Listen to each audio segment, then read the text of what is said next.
morning, college football fans, and welcome to 3 and Out College Edition right here on IE Sports Radio, your directory for all that is sports. Here we go, guys. Can you believe it? Can you believe it? Oh my goodness. We are on the day of the FCS National Championship, which is just hours away. And we are 1 day away from the College Football Playoff Championship. The big one, the FBS. And that's it. It's over. Last week, we saw four Titan-type teams go at it. And I'll tell you, it was a show. It was an absolute... Oh my gosh, I can't even get the words out. But I'll tell you right now, those two games were so much fun to watch. Michigan, Washington. We have two games that were absolutely insane. And one game tomorrow that should be, hopefully, one of the best championships that we've seen in a while. So I'm looking forward to that. You are now tuned in live to 3 and Out College Edition right here on IE Sports Radio, your directory for all that sports.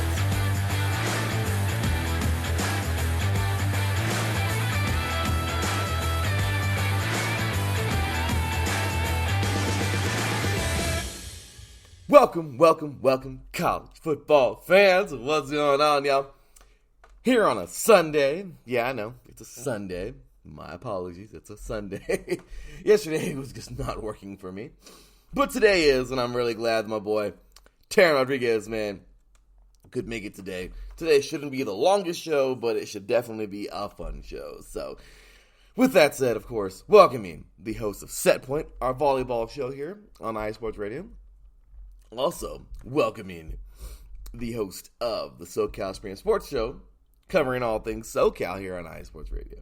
And, of course, one half of this show, 3 and Out College Edition, IE Sports Radio Hall of Famer, now a fellow Hall of Famer of mine. Ladies and gentlemen, Teran Rodriguez. What's going on, brother? How you doing today, man?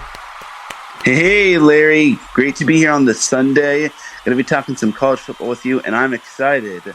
Can't believe this is the last week of the college football season. I'm so bummed, man. I'm so bummed. Like, I just, man, like, it's a bummer. It really is. But I'll tell you, we really have, we have something good going, man. We really do. We have a good championship to talk about, and two of them really today, with some cool storylines and everything. But man, I'm bummed out too, man. This is it. This is really the end. I mean, we got, these couple bowl games to talk about from last weekend, and then that's it. Next week we're coming on to recap. We got the All-Star games. Yes, we're going to have those. We have the Shrine Bowl. We have I forgot all the other crazy names, but there's like 4 different types of those games, of course. And then, of course, we have here the Senior Bowl coming up in February. So we will take a short break for a couple of weeks, you guys, depending on when the All-Star games are. Take a little recap of those, talk about different players. And then, of course, that's it, man. After the Senior Bowl, we usually, take a look at practice all week, have fun with it. And then we get on into the Senior Bowl and we recap it and give our thoughts of where we think these guys might be going. And that's it. That's it, Aaron. We are done until August yet again. And it's crazy, man. I mean, it's every single year, right? I mean, it's just, this season just flies by. It really does. And also, I mean, once we get to the holidays, like, life flies by anyway. So it's like we get to this point and it's like it's crazy, man. So anyway, yeah, man. So it's been a journey for a lot of these teams, and a lot of players, doing the opt out thing, and you can't really help it. They're trying to do the best for themselves, and it's awesome. It's awesome seeing these guys move forward and do their thing. Also, Teran, I want to mention too, we did have the All-American game, the high school All-American game that recently just happened, and this, of course, it was Team West defeated Team East 31-28. But Teran, there was a lot of players in this game, man, that we've been talking about. A lot of, and I know we could have probably talked about this more, but really cool, man. I mean, a lot of players that we've seen, a lot of those Bishop Gorman guys out there doing their thing, and it's really cool. It's really, really, really, really cool seeing these guys out there. Guys like T.J. Moore, Desmond Williams, of course, Daniel Hill. Some big time players that we've been talking about, man. But yeah, Teran, were you able to catch any of that, or maybe even read an article about the All-American Bowl game? Yeah, I was able to catch a little bit of it, and I'm not ultimately surprised that the West won, but it is what it is. Maybe everyone that was boasting, saying West Coast is the best coast, was correct. Well, Teran, it was certainly a good one. A lot of these kids, man. I mean, Jeremiah Smith, we got to see him out of Chaminade Madonna. Big time school. He's headed to Ohio State. And Teran, I mean, you take a look. What happened, Teran? Teran's not happy that Jeremiah Smith is going to Ohio State. Uh-oh. Did we lose Teran? Oh, looks like we lost Teran. Okay, well, he will be right back in a few seconds. But, yeah, there were some major names here. KJ Bolden, another huge name out of Buford, Georgia. Remember, Buford had a tough go this year. And big ups to Jen B in the chat, man. She says here, OHIO, hey! I'm very, very, very happy that she's getting a pretty solid player next week. All right, welcome back, Teran. Sorry about that, man. There you go. Gotta love technology. I know, right? Good old technology. But yeah, Teran, like I said, man, we got Jeremiah Smith out of Chaminade Madonna, headed to Ohio State. KJ Bolden, of course, very, very, very good linebacker here. Well, actually, he's like an athlete. He's all around. Dude plays a lot of different positions, but he's a commit to Georgia. We have here Justin Scott. He's headed from Chicago, of course, St. Ignatius, over to the U. So we got Sammy Brown out of Jefferson, Jefferson, Georgia, committing to Clemson. So yeah, Teran, I mean, there's a lot of big time players that we got to take a look at, and it's really, really cool seeing these guys. So I mean, when it comes down to it, man, this All-American game, it's always really cool seeing these guys. I mean, I still remember seeing Jadeveon Clowney years ago in the All-Star game, looking like a man among boys out there, and here he is towards the end of his career, man, still balling, still doing good. I saw him yesterday for the Ravens out there balling out, and this is really cool. You get to see a lot of these guys who, we're going to see some of these dudes coming up in the coming years. Marcellus Williams, actually, we got to see as well, coming out of St. John Bosco, going to USC, which is a good sign for us, Teran. Oh, and we lost Teran again. Okay, well, regardless, once again, guys, we have a very, very, very stacked group of young men coming on out of college to play. And you know what, man? I mean, coming out of a high school to play in college. And you know what? It feels really cool to see some of these guys, like I said, making their moves over here. So, all right, with that said, we're going to go ahead and move on from the All-American game. Really cool to see these guys once again doing their thing out there, especially playing all together on the same field. Really, really, really need to see that. And we shall see how this moves forward. So, or where they go, what they do. Well, a lot we all know now where they're going, right? But what they do as well. So, okay.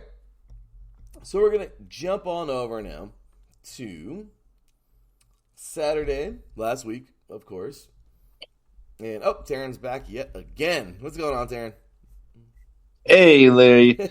This is becoming weird in terms of the connection, but I'm here. You're good, man. Well, we're glad to have you, brother. And we're just going to start jumping on into the... what is with my connection today? Uh-oh. What happens, Aaron?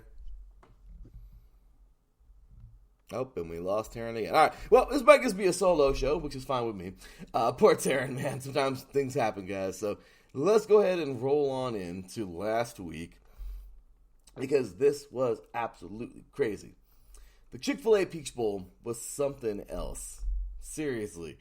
And Teran comes in again. All right, this time I shut off my Wi-Fi, yeah. Okay, let's take a look and see if Teran can stick along with this time. But, all right, guys, so last week, starting things off, Ole Miss, man. Ole Miss, Penn State was quite the game. The Chick-fil-A Peach Bowl was, it was something. It was definitely something. Number 11, Ole Miss. Number 10, Penn State. And you know what? It was a pretty solid game, man. I mean, what more do you want, right, Teran? I mean, this game had it all.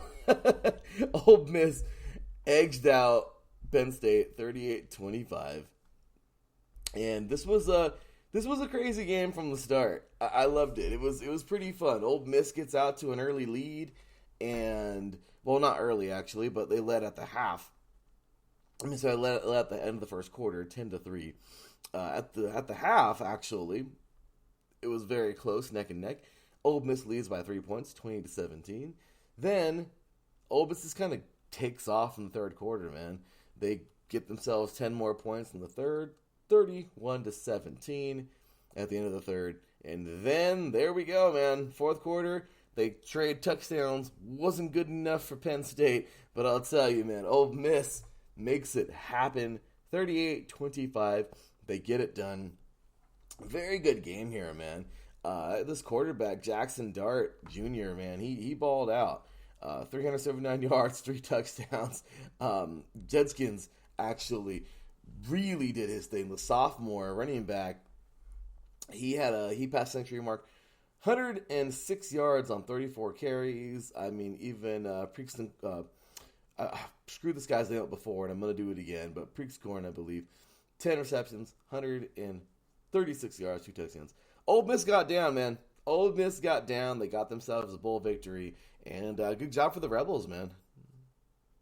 Yeah, and honestly, I felt that Lane Kiffin had a step up from Penn State altogether. I just feel that Penn State's kind of that good but not great team. And when they took on a high-powered offense that was Ole Miss, I feel that was kind of the tipping point. And Ole Miss really got done the second half, which was just what truly mattered, because Penn State did everything they could to stay with them, but unfortunately turnovers, penalties kind of doomed them in, and Ole Miss nearly had 400. Well, they had over 500 yards of total offense. I mean, so did Penn State, but they just weren't efficient with the ball in the second half. Yeah, at all. And yeah, man, Ole Miss. It's crazy. It's true, though. I like what you said there. Lane Kiffin was definitely a step ahead. And you know what, man? Good job for these guys. I mean, getting that victory was nice. I'm sure, the cool part about this game is the fact that we have an extremely good Penn State team that just got beat. And I feel like Penn State, man, just every single year, we're going to see this team again. They're so consistent. Regardless, Ole Miss had themselves a great game. And there they go, man. They got themselves that bowl game victory. On to next year. Let's see what this does for recruiting. So, next up here, we have the Trans-Perfect Music City Bowl. And this one was kind of I don't want to say it was a dud, Teran, but Maryland got this thing going from the start, man. Maryland looked good. They led this thing 21-0 at the end of the first quarter, 24-7 at the half. At the end of the third quarter, it was 31-7. I mean, Teran, it was just really, that fourth quarter touchdown by Auburn just it was like whatever. This game was already over, and it was a beatdown, man. We had here Billy Edwards. He looked good, dude. That sophomore quarterback. He didn't. Sorry, he didn't look great. He only had 6 completions, but hey, over 100 yards. He threw for a TD. He also, this is why I said made him look good. He, took off for a couple runs here and there. He also led carries with 13 carries, 50 yards, 1 touchdown. It wasn't the most stat jumping game. It really wasn't. But it was decent. Maryland got it done. Hemby had 1 reception, 61 yards. Overall, Teran, it was kind of a sloppy game. Well, not sloppy, but it was kind of like like I said, no eye-popping stats here. But Maryland won this thing, 31-13, and Auburn looks like they didn't really show up.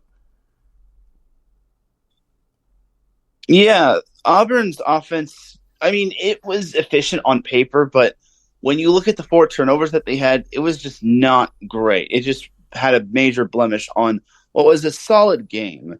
But Maryland was just all over the place. They got the job done. They really set the tone in that first quarter.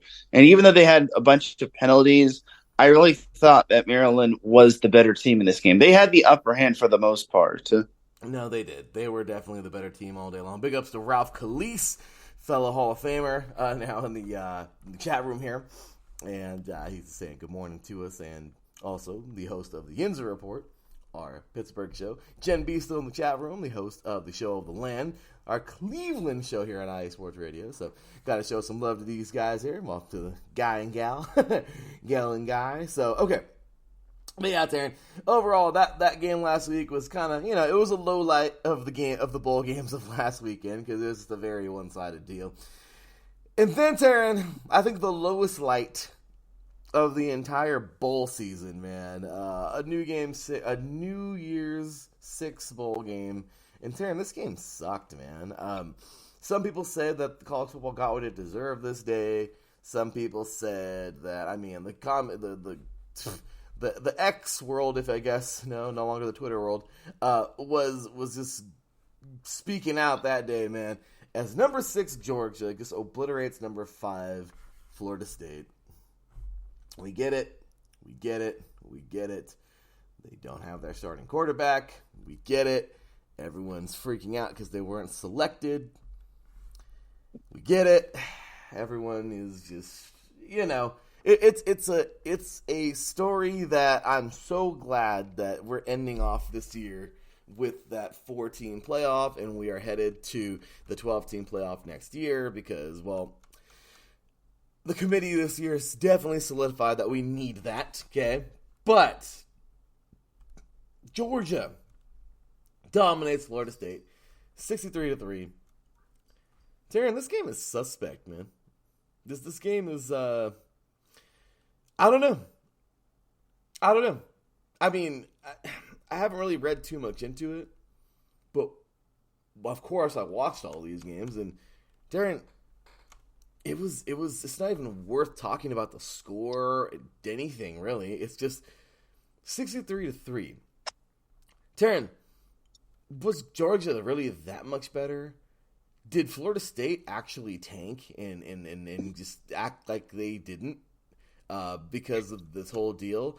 Is everyone reading way too far into this, making up that excuse for them? Were they really that bad without their beloved starting quarterback? Unfortunately, like I said, I hope he's doing well. It's definitely it's a bummer when anybody gets hurt. But you know what I mean? Like, I don't know, Teran. Jordan. I don't know. I just feel like I don't know. It's kind of a toughie, man. Jordan Travis. I hope he's doing well, and I don't know, Teran. It's just this game has so much surrounding it. But what do you guys say about this crazy game? Once again, as Georgia destroys Florida State 63-3 in the Capital One Orange Bowl. Well, Georgia also had players that had opt-outs and that were injured and whatnot. So I will just say it kind of goes both ways for both teams. But I feel just Georgia was just ready to go once that second quarter hit. And they had over 600 yards of offense. They didn't turn the ball over once. The penalties were okay on their end. They didn't go crazy with them. They forced 4 interceptions, but they just were that team, and they got punched in the mouth during that SEC championship. And then FSU was unfortunately on the wrong side of that Bulldogs bite. No, absolutely, Teran. This was weird, man. This was just one of those games where, I don't know, like I said, some people were just, I mean, are you buying into all the crap where everyone says that Florida State's like they tanked on purpose because they didn't get in? I mean, are you buying that, Teran? I don't think so. Yeah. I mean, if that was the case, then they would have just not shown up, and they would have just opted out of that bowl altogether. Yeah. It was, I don't know, man. We see a lot of crap, man. It's we see and hear a lot of things. Of course, people. You gotta love the imagination of some people. But no, I agree. I just think they got, man. It was a game where it wasn't going to go their way. It was just bad. But Georgia dominates. They do their thing. And there it is. Once again, 63-3, Georgia over Florida State. And then the Barstool Sports Arizona Bowl. They've been doing this game on Barstool Sports for a couple of years now. It's very entertaining. But, Teran, this is actually a pretty good game, man. I was really enjoying this game. We were out with the family and everything during this time. But yeah, man, I still got to have it on my YouTube TV and on my phone and really enjoyed this game. But, yeah, Teran, this was a fun one, man. We had here the halftime score, 10-6, Toledo. Okay, and then of course final score here, 16-15, Wyoming. And I love how this game ended. Okay, so if I could go through every single quarter, 3-0, Wyoming ended the first. Second quarter, halftime, 10-6, Toledo. Third quarter, Toledo led 15-6, and then boom, explosion, Cowboy explosion.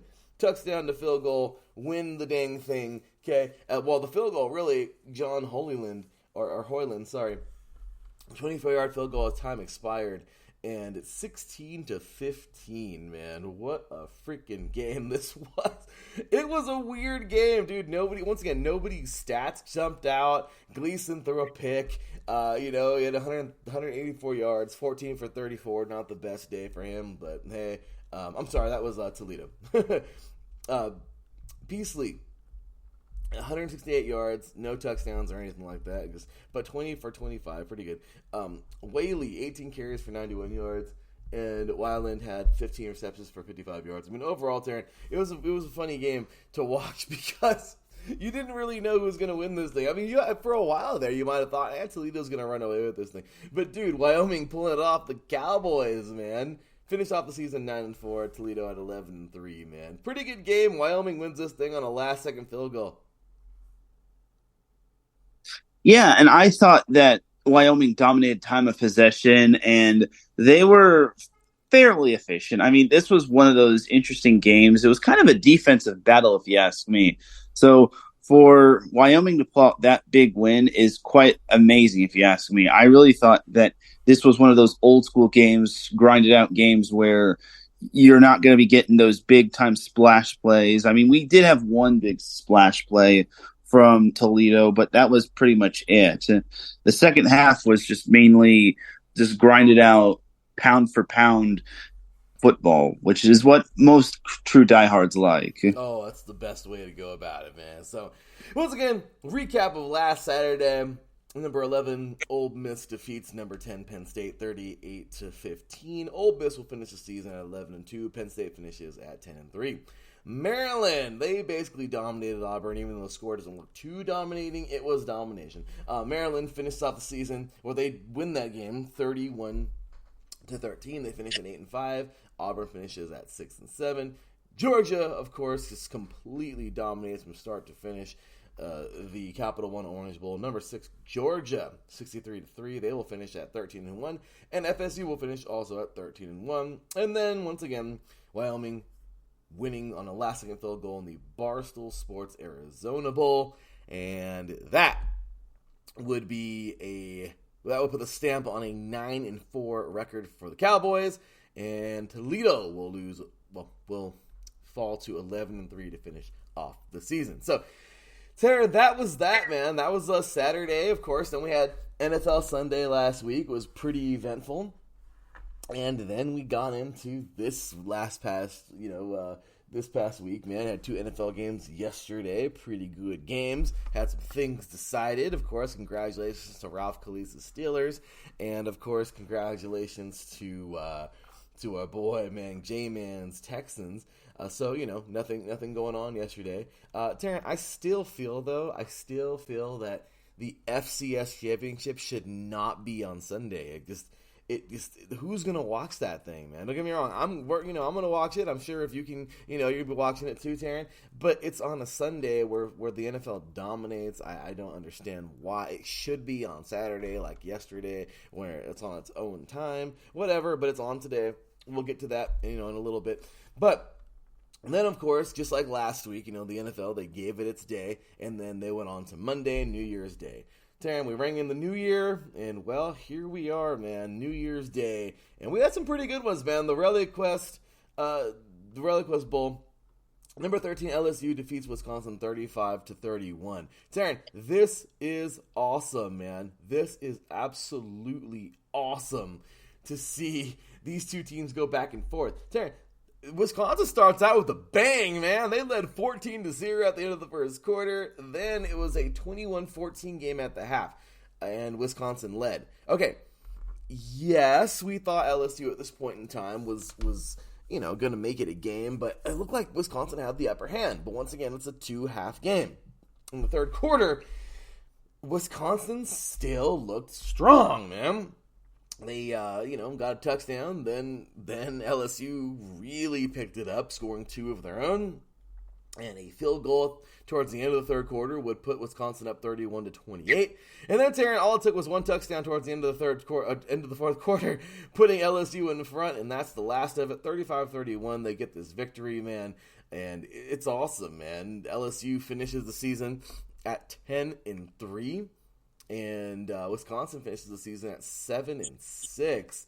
And Nussmeier, man, Nussmeier had 395 yards, which is insane. He threw for 3 touchdowns. He did throw a pick, but I think that can be overlooked. Man, Williams, this was pretty awesome, man. Josh Williams, a senior out of Houston, Texas, had 12 carries, 51 yards. Once again, not the most eye-popping numbers on the ground, but hey, he helped get it done. But this dude right here, man, Brian Thomas, a junior here, would have 8 receptions, 98 yards, 2 touchdowns, all to help out these Tigers get that victory. What a game, right, Teran?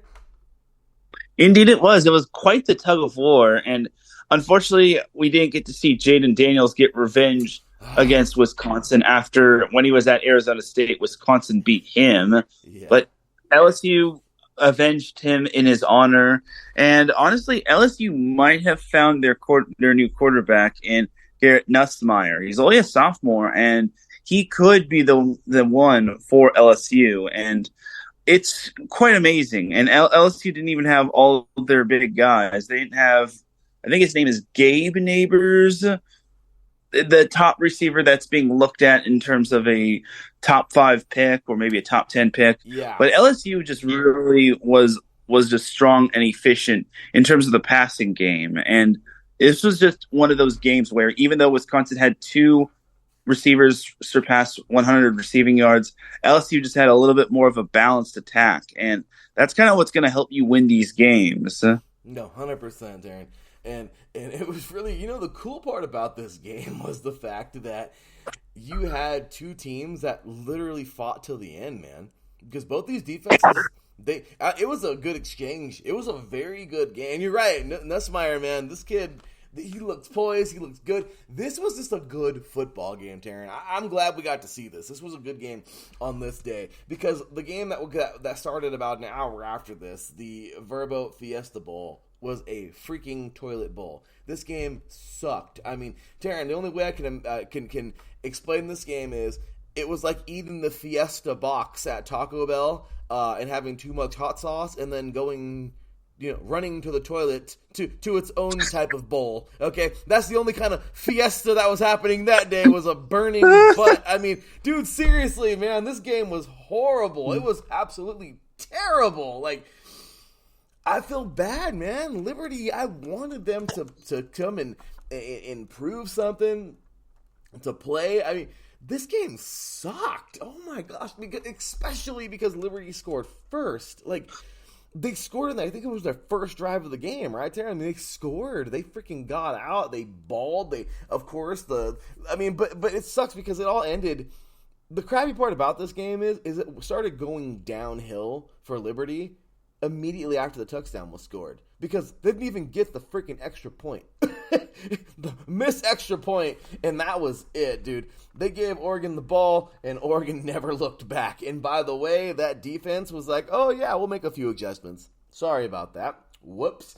We'll tighten that up, and Liberty never saw the end zone again the rest of the game. I mean, Darren, this was so one-sided. I am so happy we're getting this playoff, because some of these bowl games, they get maxed up. They are just not, it's not even. It's not fair. This sucks, okay? So, Oregon, man, just beat down Liberty 45-6. Oregon finishes the season at 12-2. Liberty at 13-3. Bo Nix just doing what he does, man. Senior, I'm happy he went out there and played instead of opting out. I'm just a fan of that, But 363 yards, 5 touchdowns. I mean, what more do you want out of him? Bucky Irving, of course, the junior out of Chicago, 14 carries for 117 yards of 1 touchdown. And then, of course, Tez Johnson, junior out of Alabama. I think he's from Alabama. Yes, he's from Alabama. 11 receptions, 172 yards. Dude, that's just crazy, man. I mean, this game was so crazy. Oh, actually, Johnson had a touchdown too. Sorry, but yeah, Teran, the Fiesta Bowl was just absolutely the toilet bowl this year. 45-6, Oregon dominates. I mean, are there any comments here, Teran? I mean, Oregon practically played a clean game. No turnovers, barely any penalties, and they really responded well after Liberty went down on their first drive and scored a touchdown. They scored 45 unanswered points, and even when they trailed after the first quarter, they just kicked it into overdrive, and that's pretty much the dominant Oregon team. And nothing against Liberty, but this is kind of what happens when you're an independent and you don't have the opponents, the true big time opponents. Because you look at their schedule, they don't have much who they played against. Actually, they weren't independent. They were in the Conference USA, which thank goodness they were added into a conference at Notre Dame. But for Liberty, unfortunately, the undefeated season was unfortunately coming to an end, and they would have needed to play all 4 quarters perfectly like they did in the first quarter. But it was not happening in terms of winning this game, because Oregon, their only 2 losses were to Washington. Other than that, they were practically dead on against some of their other opponents. And although they had a few games that went down to the wire for better and for worse, they were able to pull out most of those wins.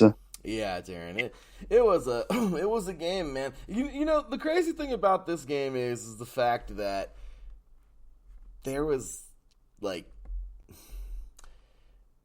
this game just was, I feel, one of the many, kind of like the next game. Well, no, the next game was just, there was no excuse. The freaking Iowa, man. Anyway, but this game just goes to show you, Teran, this to me was just another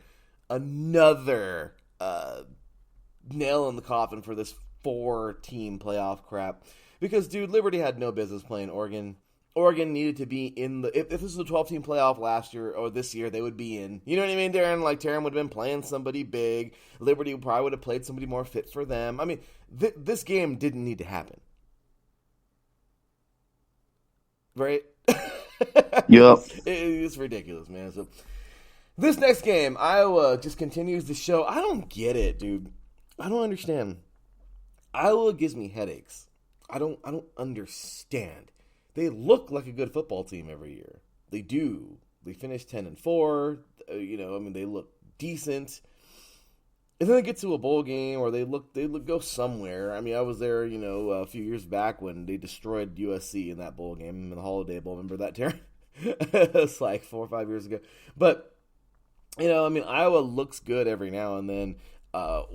They look good every year, actually. And then they get to a bowl game. And I don't know, man. I mean, it's just, people make fun of Iowa, talk about they have no offense and whatever. And me, I'm like, well, what are you guys talking about? Oh, yeah, I see it. I mean, it's crazy, man. And they produce some major players, my gosh, man. Van Ness, we see him recently coming out. I mean, we've seen guys like Riley Reif that played there years ago. I mean, you get some pretty strong freaking, big-time dudes coming out of Iowa. And, dude, it's just, games like this make you go, like, what the crap is going on with this team, man? So the Hawkeyes, I don't know. It was a dud. Tennessee wipes the floor with Iowa, 35-0 in the Cheez-It Citrus Bowl. It was just ugly. This was an ugly game, dude. Like, Tennessee just demolishes Iowa in every capacity. It was just a mess. No need going over the scores. I mean, I guess if you want to, 14-0 at the half and final score 35-0. I mean, it was just bad football, Iowa's part, and Tennessee just said, hey, cool, we'll take it. we'll beat you guys down if you want to. And, Teran, I don't know how to say this guy's name. I am a Leva. Out of Long Beach, Teran. He is a freshman, and he balled, man. He freaking balled. 151 yards, 1 touchdown. He threw 15 for 19. You know what? For a guy that didn't throw that much, in this whole game, hey, he looked pretty good. 151 yards, I'll take it. And a TD. Sampson, also, he's out of Baton Rouge. Dylan Sampson. He looked pretty all right, man. Hey, right? 20 carries for 133 yards. I think that's a good day at the office. I mean, here we go again. Ramel Keaton. 3 receptions, 51 yards. Teran, the Tennessee Volunteers, man, just absolutely dominated. Didn't look back. Finished off the season once again at 9-4. Iowa at 10-4. What the crap happened in this game? Well, for starters, about Nico's last name, you weren't the only one that was mispronouncing it. I heard this game in the car when my brother and I were doing errands, and the radio announcers were having a tough time pronouncing it. But maybe Nico Ayamaleva could be maybe the next Tua, because everyone was mispronouncing Tua's last name, Tua Tagovailoa, and his last name. Maybe Nico can be the next Tua, barring minus the injuries. But for this game, I just gotta say, Iowa. Let me just tell you, fun fact about Iowa: they finished the season 10-4, right? Mm-hmm. And they managed to make history in more ways than one, in not such a good way. They actually got outscored by all of their ranked opponents that they played 92-0. Oh, crap. And they played 3 ranked opponents: Penn State, Michigan, and Tennessee. So they put up 3 donuts in that game, 3 bagels, 3 whatever you want to call it. And they became the 7th team to have the lowest points per game and have a 10-win season. So that's how much bad history Iowa made this year. Dude. Bro, see... Come on, man. I mean, whatever happened, we need Come On Man back. Come on, man. Darren, wow. Yeah, see, and yeah, man, I am Aleva. He actually, pretty cool, man. Played for Warren High School in Downey and Long Beach Poly. Surprise, surprise for Long Beach Poly, right? But yeah, man, finished off, of course, coming on out, did his thing there. Good for him, man. Balling out. He was Polynesian Player of the Year last year as well, so. But yeah, Teran, I just feel for this Iowa team. Mo says here in the chat room, he says, yes, Teran is the Iowa offensive coordinator. Teran, oh no. Teran, this team sucks. And the reason why they suck is because when they get to the big games, they fall apart. I don't know what else to say, but okay, Teran. Well, that's going to do it for bowl season. I mean, I guess you can count these next two games as quote-unquote bowls, but of course, these are also playoff games. Teran, here we go, man. Full speed ahead. The first game. Yeah, here we go, as Dak Prescott would say. Well, Teran, I got some things to say about both these games. Definitely more about the second one than the first one. But, dude, wow. The Rose Bowl.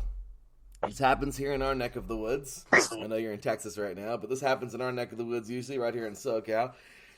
And, Teran, this is it. I mean, not usually, but, usually when you're here, it's our neck of the woods. But, Teran, wow. What the crap, man. This was something else. This was something else. Michigan comes into this game, and they look flat, kind of, on that first series. Overall, we see a strong Alabama offense get out there and play Alabama football. They scored first, and then Michigan would follow. They would match Alabama with a touchdown. 7-7. Teran, second quarter here, it was a tale of a touchdown and a field goal. And that touchdown belonged to Michigan. Teran, this is where I feel Michigan really started to gain their footing. They noticed there were some holes in that defense. They did their damnedest to expose those things. And you know what? Even though the extra point failed, there was something there. But then it failed on them. You could see the adjustments in the game watching this thing, man. At the half, 13-10. At the half, Michigan led. In that fourth quarter, Teran, because no one scored in that third quarter. Yeah, that third quarter. I'm telling you, once again, Michigan thought they had their adjustment. I'm telling you, after they scored that second touchdown, you can totally see, and then it just didn't work. Alabama, man, this team just played so well in that third quarter. I mean, both of them did defensively. Regardless, into that fourth quarter, man, the dam would be broken, and Alabama would go up and make it happen, dude. They would score a TD and a field goal early on. I mean, it wasn't early on, actually. A TD early on, a field goal way later. But Alabama led this thing 20-13 with 4 minutes and 41 seconds to go, man. And then, end of the game, what happens? I don't want to say Alabama laid an egg because I'm not going to take the credit away from Michigan, but Alabama's defense got slightly soft. But you gotta show love, man. J.J. McCarthy hitting Roman Wilson. You knew it was going to happen in that red zone if they got close enough. And there it was. James Turner with the extra point. 20-20 with 1:34 to go in this game. We all knew it was going to overtime at that point in time, and well, some of us did, because it looked like it was probably going to be some kind of overtime game. Coaches are just playing to get to overtime at this point in time. I mean, yes, go for the win, but live to fight in overtime, and they did. Teran, they go back and forth. It was a hell of an overtime. I loved it, but Michigan dominated. And early on, man, Michigan dominated very early. I mean, we're talking the first quarter here. This defense, that front seven was on Alabama, dude. They freaking they sacked Milroe like a total of 10 times in this game, I think. I'm not sure on the number of that, but I'm just saying they knocked the crap out of him. They came for him. Well, in overtime, I know I said they went back and forth, but no. In overtime, really, it was kind of one-sided, man. Alabama, they just, Michigan, it's funny when you defer. Alabama won the toss, they deferred, and what you want is this defense to get out there and make the stop, and then you can kick a field goal, basically, and you're good to win the game in overtime in college. Well, Teran, guess what? That didn't happen. Michigan scored, dude. Michigan scored. And Blake Corum will get into the end zone, 17-yard run. James Turner with the extra point. 27-20. And then, Teran, that was it, dude. Alabama just couldn't get there. That defense turned it up for Michigan. Boom, boom, boom, boom, boom. And that was it, man. Game over. Michigan looked freaking dominant at the end of the game when they closed out Alabama. And that was it, dude. That's all she wrote. J.J. McCarthy, man, 17 for 27, 221 yards, 3 touchdowns. Corum, 19 carries for 83 yards, 1 touchdown. And Wilson, 4 receptions, 73 yards, 1 touchdown. Overall, man, Michigan looked the part. Their defense looked good early. I mean, they let up every now and then, but it's Alabama, so they're going to get their licks. But, dude, this was a good game, man. Michigan wins this thing in overtime 27-20, and they win. They go on to a 14-0 season. Alabama's season ends here, as they will finish the season at 12-2.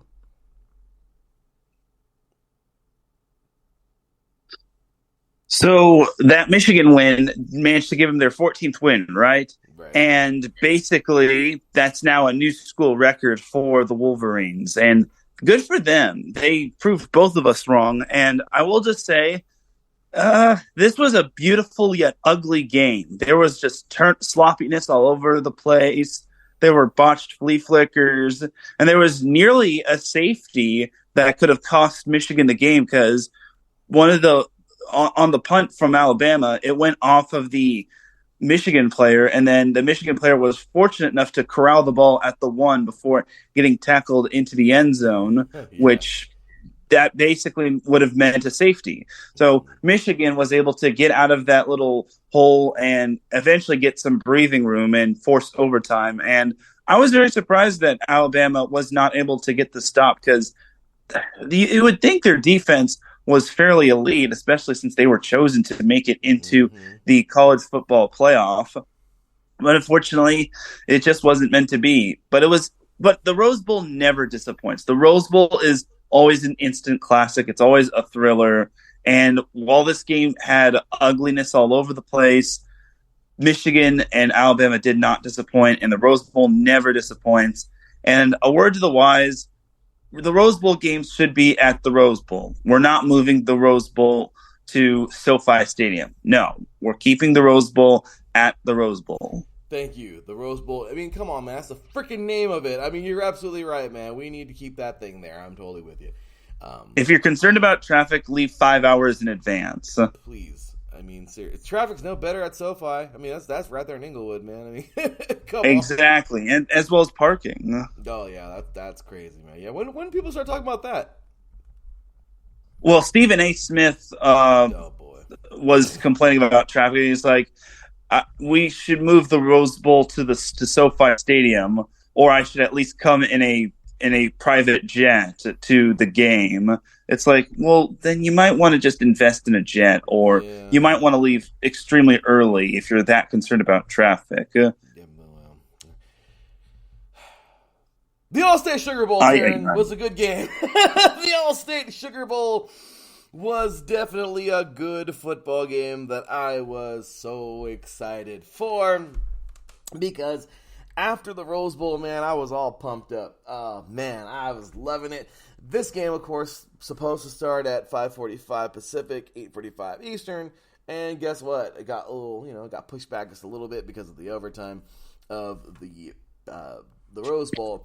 And Teran, this was a good man. This was a good one. Oh, this was a fun one because, well, in the ending, I just have to go on about the ending. I have to, but Teran, this game would start out with a pair of touchdowns traded early on, and it would end 7-7 in the first. Okay, both teams are filling each other out, sizing each other up. Sweet. Well, it kind of happened again in the second quarter. Washington scores. Texas scores. Washington scores.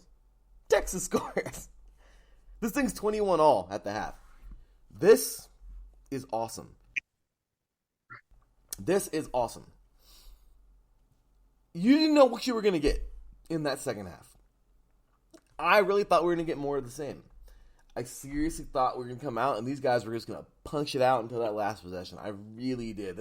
That's so cliche to say, but the way it was looking, I really thought it was. punch for punch on offense, punch for punch on defense, and somewhere in the middle we get a score that comes down to a last-second field goal or a Hail Mary or something, right? Okay, well, as you know, not everything ends up that way. And, well, Washington had other plans. They came out and dominated. They looked good for the full quarter, man. They owned that third quarter. They scored 10 points. They went up 31-21. Teran, what the crap, man? Texas just, they kind of lost their footing. And I, of course, I was cheering on Washington for my own personal, I will totally say it. I was biased in this game, Teran, because as you know, that was basically the Pac-12's last season, and I just, spoiler alert, you better believe I'm going for Washington because I want the biggest slap in the face to college football. I want a team from the division that's dead, okay, to win the last national championship of their existence, to show them, middle finger, F you, this is why the Pac-12 was great. Your stupid Big Ten sucks. You're absorbing all these good teams from the Pac-12 to make the Big Ten better. TV deals, wonderful. That's great. The ACC is probably going to fall apart next. Boo-hoo. Big 12 is going to go with it, and we're eventually going to have the SEC and the Big Ten, super conferences, and why can't we just do what Chip Kelly said with the whole independent football thing where they just play their own thing and all the sports play the others in the conferences. Anyway, I digress. Regardless, Teran, Washington came out and balled, man. And you know what? I was pretty happy about that. In that fourth quarter, though, Texas definitely had their time as Washington scores early, makes it 34-21 with 14:51 to go in this fourth quarter. Grady Gross nails that 40-yard field goal, puts the Huskies up, man. They look real good, okay? And puts them up, but we're talking, super double digits now at least. And, well, Texas would fight back, okay? Adonai Mitchell, of course, 1-yard pass, from Quinn Ewers. Bert Auburn with the extra point. 34 now, 28. Texas is right back in this thing with 7:23 to go. Grady Gross does it again. Another field goal, 27 yards. And 37-28 with 2:40 to go in this game. Teran, this is insane. Bert Auburn, 25-yard field goal. They have to play for something. They have to either get the field goal, touchdown, some kind of points, and then try to get the ball back. Teran, what drove me crazy about this game is Washington had their chance to put this thing away like 3 times in that last drive. They just couldn't get it done. They couldn't seal the deal. No first down. I mean, they made it so damn hard on themselves. They made it extremely hard on themselves. Then giving freaking Texas the ball back with all that time. And then, of course, Texas is trying to throw it up, and that's pretty much it. They failed. And 37-31, Washington wins this game. They move on to 14-0 on the season, go on to the national championship. Texas finishes at 12-2.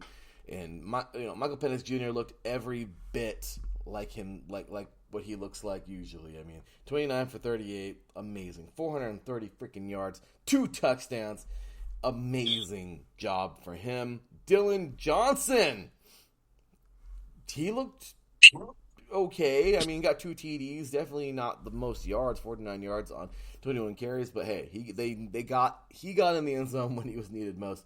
And then, of course, Rum Oduzny, I hope I'm not butchering his name, but 6 receptions on 125 yards.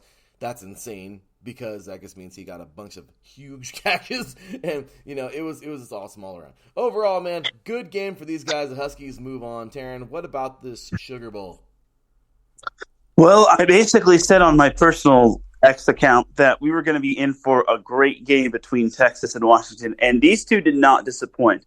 What I will say about the final drive is for Washington, they obviously did everything possible to get the clock down, and then on third down or after third down, the running back gets hurt, and then it's basically an injury timeout and it stops the clock. Mm-hmm. If I were that running back, I would have just limped off the field because he knew he was hurt and that clock was going to stop. So if I were in his position, I would have just crawled off the field and then basically allowed the trainers to look at me. But unfortunately, he just couldn't move, and the trainers needed to help him up, and that was just unfortunate to have the clock stop and then have Texas eventually go down the field. But what was even worse is that Washington got called for pick catch interference, which pushed Texas up 15 more yards and gave them even newfound life. Yes.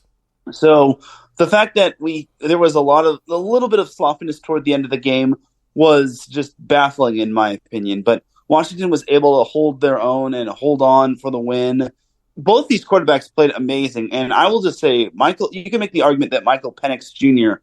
should have been the Heisman, and he played every part of the role to be the Heisman. But unfortunately, people just don't want to look at the Pac-12 because it's West Coast bias. Yeah. Or East Coast bias, for that matter. So, all in all, this was an amazing game, and I was just so... I know the start of the game was very late, and I feel bad for all the East Coasters and for myself, but unfortunately, it is what it is sometimes, and maybe just maybe have the semifinals games like a little earlier just to avoid something like this, just because I know we have New Year's Day bowls, but honestly, the fact that we had a late start like this just isn't really ideal for fans and for viewers as well. No, 100%. These need to be way earlier. I'm totally with that, Darren. But yeah, man. Well, no update yet on Dylan Johnson. I know, he's always said to play through it, and he's one hell of a player. But there's really no update for him at all, which is huge, which I've seen recently. But yeah, man, I've seen that kind of crazy. Zach Zinter is actually not going to be playing in this game, man.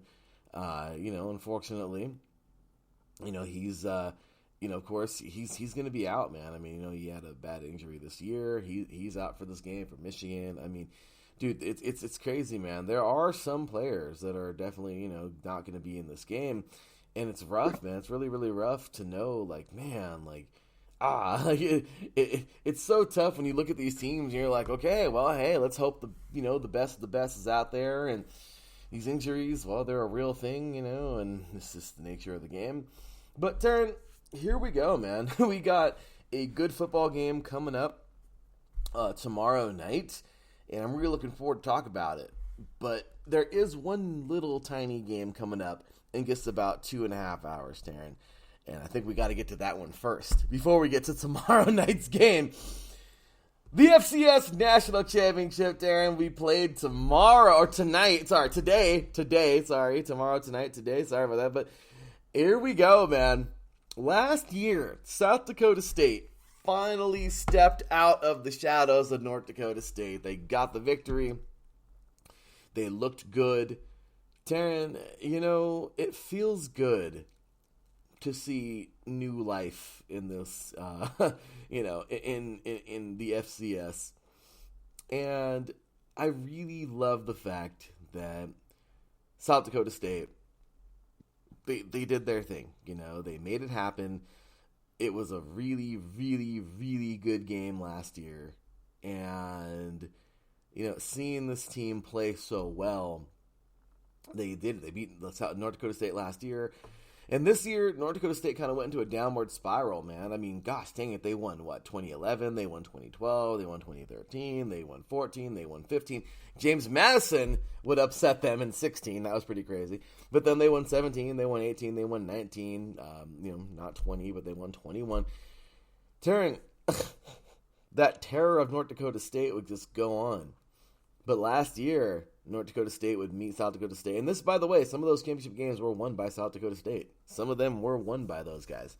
Some of those games were won over South Dakota State that North Dakota State won, some of those championship games. Well, this time, South Dakota State got it, man. They won it all last year.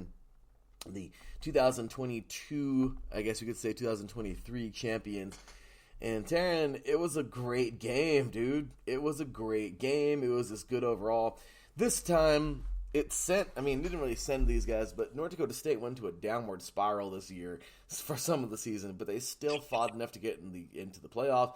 And they were so close, man. They nearly got back into the championship this year. However, Montana had something to say about that. And, well, there it is. But, Teran, it's crazy to think how these two teams came together. Of course, South Dakota State and Montana, okay? So, first thing is, I got to mention a little bit of history real quick. Last year, of course, was South Dakota State's very first national championship game. Okay, that was it. That was the first, well, not the first game they've been in, but their very first championship victory.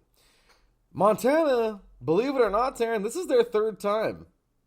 I mean, this could be their third victory. Not the third time, but they've won it. They won it back in 1995 when you and I were both very little. And they won it in 2001 when we were getting bigger. But Teran, just as you can see, we're talking over 20 years ago, man. The Grizzlies haven't won a title in that long. South Dakota State, they won their first one last year, like I said, and they finally got one. So here we go. This is the fun one, all right? This is the big one here. And this is going to be a fun game. It really, really, really is. So I had to find a little something here, and I wanted to read this. This is pretty cool. I'm going to try to get through this quick, and I have to skip through some of this. But this is a great article that was written this yesterday, actually, by Cameron Salerno of CBS. And it says, of course, South Dakota State versus Montana prediction pick, FCS championship, and then it says odds, live stream channel, TV channel, all this stuff. But it says here, number 1 South Dakota State will look to defend its title Sunday when it faces number 2 Montana in Division I FCS championship, national championship.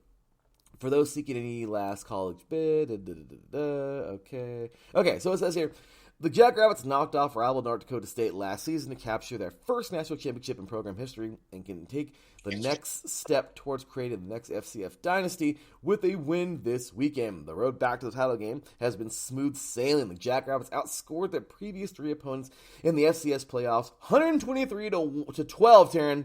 123 to 12, dude. Yeah. And are riding a 28-game winning streak that dates back to last fall, which is insane. South Dakota State's last loss came in 2022 in the home opener to Iowa. To Iowa, Teran. To Iowa. I heard it was an ugly defensive game. Yeah, remember that game, Teran? We talked about it last year, but yeah. So, as for Montana, its path back to the title game has been drastically different.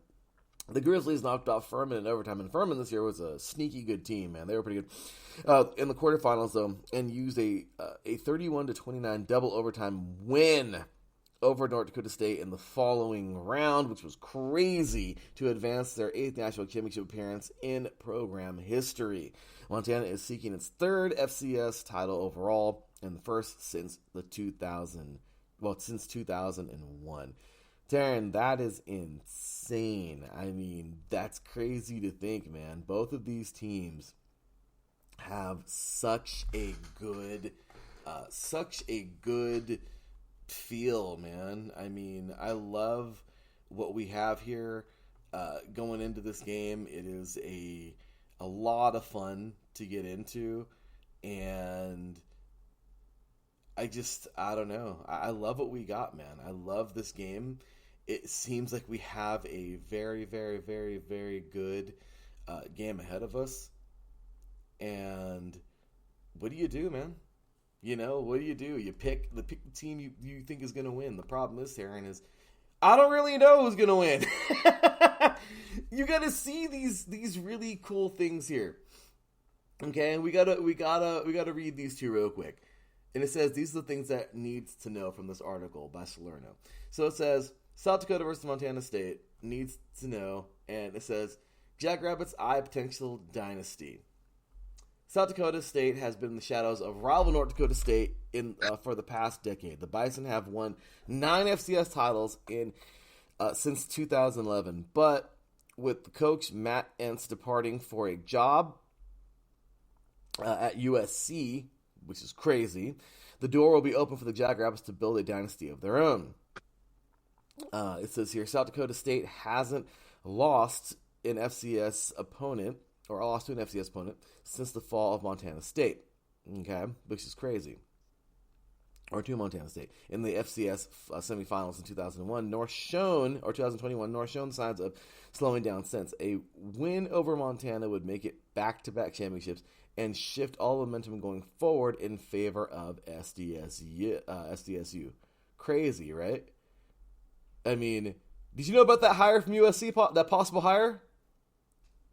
No, this is well. It just goes to show that money does talk, and this is why you will remember that D'Anton Lynn, the former UCLA defensive coordinator who helps build a paragon in UCLA's defense, also left for USC's defensive coordinator job, just because I'm guessing it pays more than what it currently is to be a defensive coordinator at UCLA, and I'm guessing the head coach at North Dakota State decided to depart from North Dakota State because of money, because maybe North Dakota State wasn't paying as much as USC was paying, which is crazy, right? So yeah, man. I mean, hey, money talks, right, brother?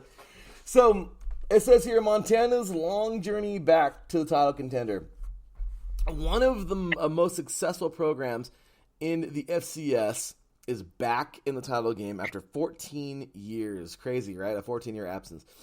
After the Grizzlies lost consecutive FCS championships in 2008 and 2009, Coach Bobby Hauck departed to take the UNLV job and spent some time away from his alma mater before returning to coach in 2018. Montana had failed to make it past the FCS quarterfinals since losing the title game in 2009, but now finds itself one upset win away from claiming its first national championship since 2001. There's more, of course. There's players to watch. Isaiah Davis, actually, it says here, Isaiah Davis, player to watch. Let's take a look at what it has to say here. It says the key to this game is South Dakota's star running back, Isaiah Davis. SDSU returned all 5 starting offensive linemen from its championship team last season. This definitely benefited Davis, who recorded career highs in yard rushing, 1,491 yards and 17 touchdowns. Man, that's crazy. In 2023, SDSU has topped the scoring defense in the country, or has the top scoring defense in the country, 9.7 points per game, which is crazy, man. They're some ball hawks. They love to score. I love that. So controlling the clock on the ground and getting stops on defense will be the perfect recipe to capture the title. So really, really, really cool article here written, and I think it's really awesome. There's a little more, I think, here. But once again, big ups to Cameron Salerno of CBS for writing this article. Teran, moment of truth, brother. What do you think? SDSU and not San Diego State. SDSU, of course, South Dakota State, has fought so hard to get to this point. Is it their turn to have a crazy dynasty like NDSU had this last decade? Or do you think Montana is going to wrestle it away, and now we're going to have a fun little fight in there with North Dakota State? Montana State was there last year. That's where the doors got blown off by South Dakota State. But, Montana State got killed. I forgot what year it was, a couple years ago. But Teran, Montana State could be in the mix. Montana, North Dakota State, South Dakota State, Furman, because they're not going anywhere. We have some pretty good schools near the top here. We really do. Do you think this game could send South Dakota State into a dynasty mode? Or do you feel Montana's going to end that? Do you feel even with a win today for South Dakota State, it's going to still be a open game for everybody? I mean, do you think that kind of dynasty is going to happen again? Do you think North Dakota State's going to come back and terrorize everybody? I mean, Teran, there's so many things to talk about with this, but let's start off. Who are you taking today? So something to know is that South Dakota State, that 28-game winning streak, which dates back to last year, That is the longest currently in NCAA college football, which includes FCS, FBS, NCAA Division II, and NCAA Division III. So, Hey! so South Dakota State has that going for them. However, on the flip side, Montana is 8-0 all time against South Dakota State, which it's very tempting to want to take South Dakota State, but you also may want to take Montana in that regard. But that being said, I'm going to take South Dakota State with this one. I think it's going to be a barn burner. The fact that they're 14-point favorites is a little criminal, if you ask me. Yeah. Yeah, that's a lot, Teran. I mean, look at their journey here. They were a first round bye. Then they in the second round they destroyed Mercer 41-0. They beat Villanova 23-12. That was a pretty good game. Then in the semifinal, that was in the quarterfinal. In the semifinals, they blew the doors off of University of Albany, man, 59-0, and that's where they found themselves here. How they found themselves here. Montana, they were, they had a little bit of a tougher path. They got in, and they were also a first round bye, and they would face Delaware. They would defeat the Blue Hens 49-19. Then they played a very good Furman team, and they defeated them 35-28 in a close one. Then it was another close one, man, where they would, like we talked about right now, and I think it was double overtime, right? Or at least overtime, where they would defeat, they would defeat North Dakota State 31-29. As we know, North Dakota State is very potent, and here they find themselves. So it's kind of crazy, Teran. You have this team that's absolutely amazing. They're stronger than crap. They battled. They destroy everyone in their path. Villanova was somehow just a close game. I mean, Villanova must have had some kind of adjustment. They must have did something to nearly beat this team. But Teran, that's it. Out of the 3 games they played to get here, 2 of them were beatdowns, and one of them was, we don't know the whole story. Didn't get a chance to see it. At least I didn't. But, in Montana, dude, they've been battling all year. I mean, man, they had to wrestle. They had to wrestle the lead of their conference over from Montana State. Man, they came out of nowhere. Montana State at one point this year, I thought was going to go to the national championship. Dude, I mean, I don't know. It looked pretty good, but Montana, they fought. They found themselves here. They blew out Delaware. Then they find themselves in a dogfight with Furman, and they fight Furman, and they get the victory. Then they find themselves in a dogfight with a team that just won't go away. North Dakota State this year lost more games in the season than I think they've lost altogether in the last couple of seasons. Right, Teran? I mean, we were so worried about them this year in North Dakota State, and they freaking found themselves somehow back in the semifinals, and Montana had to fight these guys in double overtime. I mean, Teran, it's crazy. These guys just won't go away, which is great. I mean, North Dakota State, you don't want them to go away. I'm saying they're a great team. But Montana's battle tested, dude. They've been in these dogfight type of games. South Dakota State is going to come out and try to roll over these guys. Montana's going to fight. I mean, you're right. It's going to be a close one. But I'm going with the Jacks as well. I can't not take the Jacks there. And I think they're a little more powerful. And I think they're going to win this thing. It's going to be a close one. It's going to be a fun one. And there you have it, man. So, last but not least, here we go, Teran. FCS or FBS National Championship. All the marbles tomorrow night. This is it. College Football Playoff National Championship, the final one. And we're going to the 12-team playoff next year. This is it, Teran. This is it, man. Oh, it's a fun time. But the fun time has ended. next week, so we'll be recapping these things, and well, that's it, man. Washington comes into this game at 14-0. We know their path here was not easy. Michael Penix looked amazing. Michael Penix Jr. playing well. This team looks like they're poised for success. They had a very tough game in the Sugar Bowl. Well, not necessarily very tough, but they had a good battle. Good battle with Texas. Could have put it away. Didn't. Had a dogfight at the end. Scared everyone. Their fans at least. And guess what? They got the victory. Michigan. The game was so crazy close. Of course, it's Alabama, but it went to overtime. However, Michigan kind of dominated in a sense. If you didn't show me the scores, the score at all, I would say Michigan beat this team by more than just, a touchdown in overtime. And Michigan came to play, and they're gonna be coming, man. You know, McCarthy's looking good. Michigan, they haven't been here in a very long time, Teran.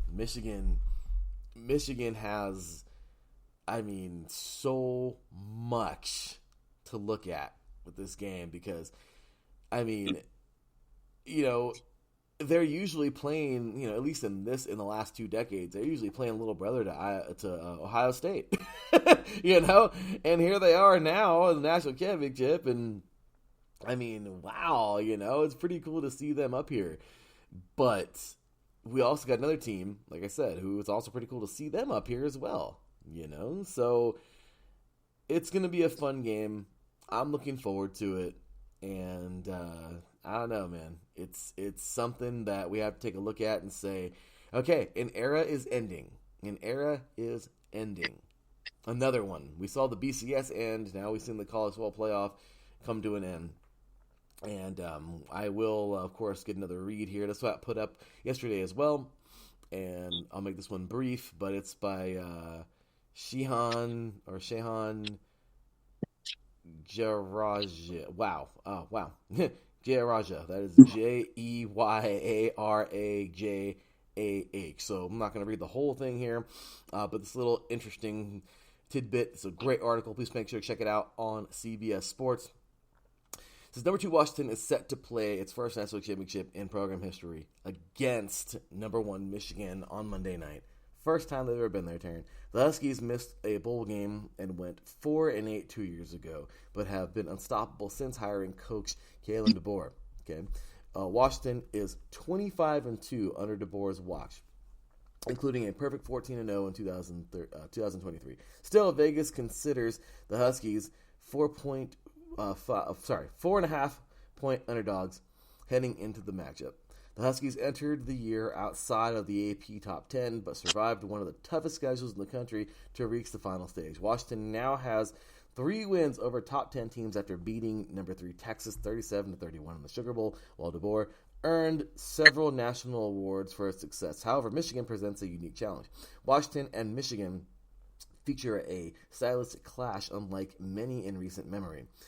The Huskies use their aerial attack to spread defenses and create explosive plays. Michigan uses physicality and a tough run game to grind down opponents. Here, and then it just says 5 keys here to take a look at the game. But yeah, Teran, I mean, this is it, man. Washington's never been here. Michigan has, but a long, long time ago. What do you think, man? I mean, this is it. This is going to be huge. Who are you taking? This is a definite tough one. 2 undefeated teams going at it. They're the last 2 undefeated teams in the FBS, as Liberty kind of faltered toward Oregon, and every other undefeated team basically just could not stay undefeated. Man, this is tough. I mean, Michigan was here last year. Was in the semifinals last year, only to lose to TCU off of a fourth down stand from TCU. Man, you know what? I gotta back the pack with this one. I'm taking Washington. Yes, sir. Yes, sir. Look, I'm not gonna. Me either. Let's go. Ring the bell here, man. Get the applause going, man. Look, I know we're biased. I'm sorry, but seeing the death of the Pac-12 is just really, really, really heart-wrenching. Nothing against Michigan, but I seriously I want Washington to win. This is the first time I can say I'm like seriously biased in this game. Michigan has lots and lots of talent. They are a very good football team, and yes, they can win this game with just playing how they've been playing. I love it, but man, it's very hard to see this Pac-12 go away. Michigan is favored by 4.5 points here, but yeah, man, I got to go Washington all the way in this game. Gen B, of course, puts down with X again in the chat room here. Yeah, man, there's no way. Like I said, we have our own reasons here for backing Washington, but of course, just in general, I still think Washington can totally get this done. I think Michigan has a slightly better team, but I think that Washington is scrappier than Michigan, dude. These guys fight, and they fight like hell. I feel like it's the same exact thing in the FCS. I feel like South Dakota has the better team, But Montana is scrappy as hell. Like, I really do, man. I feel like both of the I guess you could say the underdog teams in these championship games, we have that same story. You know, the for sure dominant champion monster at the top, and then the slightly smaller guy who's not going to back down from anybody and is going to show you what he can do to even the biggest giants. You know what I mean? So I think this is going to be great, man. I'm excited. I think Michigan is a great team. But, yeah, I'm going to go Washington in this game. It's going to be a lot of fun and definitely looking forward to it, man. So, Teran, this is always a sad show, man. But not a sad show, but a tough ending, man. I mean, we've been on every weekend since August. And here we go, dude. Like, this is it. The next time we come on next week, man, we're going to be talking about the recap of this, getting ready for the All-Star games, and that's pretty much it, man. We're going to be spotty for a few weeks here and there, or I don't know. I mean, we'll talk about the All-Star games probably next. No, I don't know. We'll probably be on like maybe the next couple weekends in a row, but they'll be kind of shorter, and then we are off into our off season, man. So it's been a fun season. It really has. Indeed, it has. We've had a lot of amazing storylines going into Monday's game, as well as the FCS, and going into today's game. We've had a bunch of teams that were interesting, but then faltered, but then were interesting again. And honestly, it's been such a great college football season. It has. It really has. It's been a lot of fun, man. And well, tomorrow, the season comes to a close. Today, it gets one step closer to coming to a close. And well, we got to cue that music, man, because we're up out of here. Be ready, you guys. 2 hours to kick off the FCS National Championship. South Dakota State taking on Montana. It's going to be a good one. We're taking South Dakota State. And, of course, tomorrow, the big one, for all the marbles, Michigan versus Washington. And we're going with Washington. I hope you've all enjoyed the show. I hope you've enjoyed the show. We hope you've enjoyed the show today. And, of course, all throughout the season. Once again, apologies for yesterday. It was a crazy day. But here we are, finishing this one up. Teran, I seriously think we've been on every single weekend, haven't we? Since August this year. We've made it. Yeah, well, at least you have. I kind of had to miss a couple weeks to do the work, but it's all good. You're good, Teran. Well, yeah, you're right. Okay, so it worked. But, yeah, man, we're on every weekend usually. I don't think we've actually missed the college edition during the season in like 2 years now. So we've been, it's like the second year we've gone like full on. So, dude, it has been great, man. And, well, any last thoughts, comments, anything you want to say for our listeners before you're out of here today? I just gotta say, may the best teams win. That's what it comes down to, y'all. May the best teams win. We're gonna have ourselves a jolly good show today. 2 of them. Once again, NFL Sunday in its final week. Well, we're gonna find out a lot today in the NFL, but we're also gonna find who's who in college in just a few hours in the FCS and tomorrow in the FBS. We have crowned so many champions this year. We've crowned 6 of them. It's been awesome all throughout. Oh, really 7. The NJCAA, D3 and D1. The 3C2A, go Tigers. The NAIA, D2, D3. Yeah, man. It's been great. But here we are now, man. High school, we got to crown them. May the best teams win. This has been a fun one. For my boy Teran Rodriguez, from your boy Larry B. We will see y'all next week. Until then, take care. And as always, God bless. Peace.